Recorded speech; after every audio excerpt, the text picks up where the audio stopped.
Dune Awakening is a massive game, so massive in fact that it's easy to get lost in the vast deserts of Arrakis, so here's a list of 20 tips and tricks that I wish I knew before playing.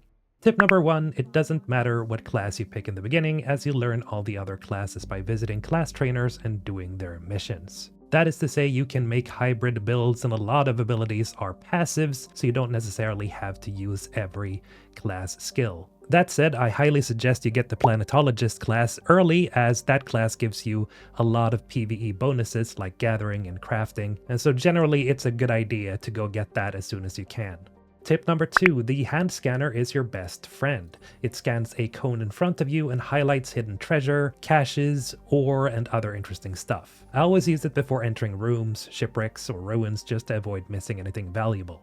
Tip number 3, letting go of a wall while climbing, then quickly grabbing again during descent lets you climb down faster without falling. Use this to get down quickly from high elevation, but be careful, it's easy to mistime it and fall to your death. That said, always have a gravity belt on you. That brings us to tip number 4, because if you have a low gravity belt, even the lowest tier passive one, then you can leap while climbing, giving you access to otherwise unreachable ledges. This is huge for vertical exploration. Also, while we're on the topic of climbing, tip number 5, your stamina correlates directly to how hydrated you are, because lower hydration means lower stamina, making it harder to move around and easier to get exhausted in fights, so remember to always stay hydrated. That brings us to tip number 6, abuse fall damage.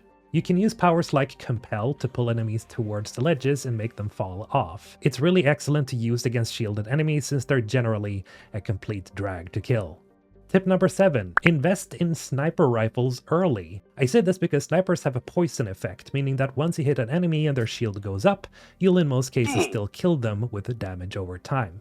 Tip number 8, remember that shields can only be active when you're not shooting, which is a huge window of opportunity for you whenever they start firing as their shields turn off. This is the perfect moment to hit them with a sniper round to the head as the dot slowly erodes their health. Also, tip number 9, always stick to high ground. Dune Awakening is big on verticality, and if you have a sniper rifle equipped, you can generally clean out entire bases from a distance.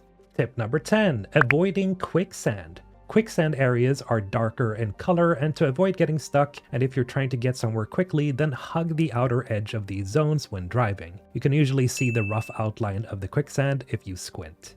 Speaking of which, and here's number 11, if your vehicle gets stuck in quicksand, just pull out your vehicle backup tool and pick it up. Remember, it's better to die with your vehicle in your inventory than having to make a completely new one. You only lose your backpack if a worm swallows you, so don't worry about losing your backpack here.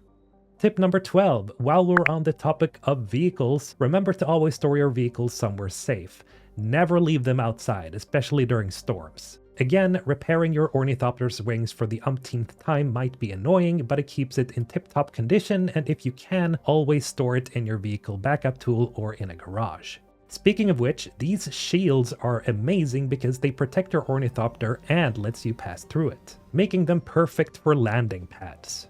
Tip number 13, always remember to glide as much as possible with your ornithopter to save fuel. It's also quicker to get around. A good thing to remember here is to always try to take off from higher elevations, as it saves you a lot of fuel. You can usually get to your objectives simply by gliding from a far enough height.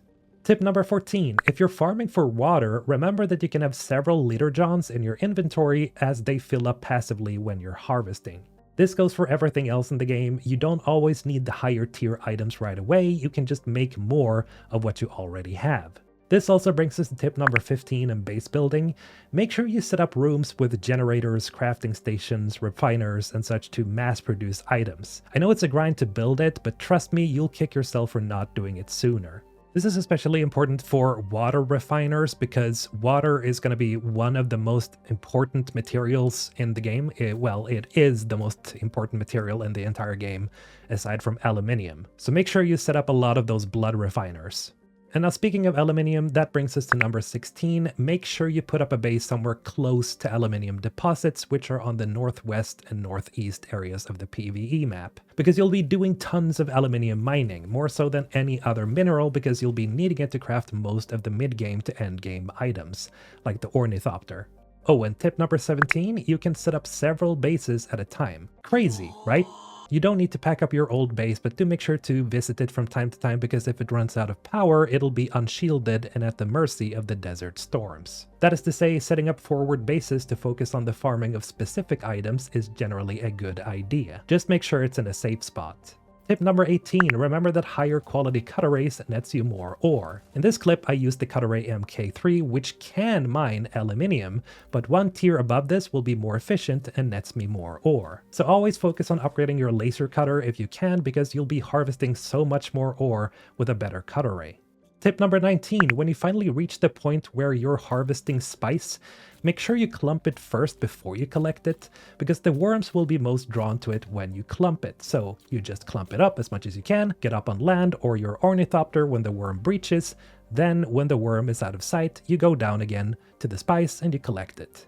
And finally, tip number 20, don't rush to get to the end game. The final zone, that being the deep desert, is not a friendly place. Sure, it's a lot of fun, but it takes a lot of preparation to be ready to enter it. Not only do you have to be ready for hostile players waiting to pick you off, but you also need to be aware of stronger mobs that can one-shot you if you don't have the proper armor. Generally, I'd say that 80% of the game is in the Haga Basin and the main hubs like Arakeen and Harko Village, depending on if you're doing story content or just survival stuff. And while the deep desert nets you cool rewards and other uniques, it's still the endgame zone, and you should therefore take your time and prepare accordingly, especially so if you're not big on PvP. Anywho, that's gonna be it for this list. As a little mini review of Dune Awakening, I'm absolutely addicted to it. While there is some jankiness here and there, I still think this could be the start of something very special, especially so since the game is kind of like a mix between Subnautica, Star Wars The Old Republic, and yes, even Mass Effect. It's got a good mix of stuff here ranging from story and dialogue to survival and PvP, and I'll in most likelihood cover Dune Awakening more in the future, so remember to subscribe if you haven't already. Thank you for watching, this has been Mr. Holton, signing off.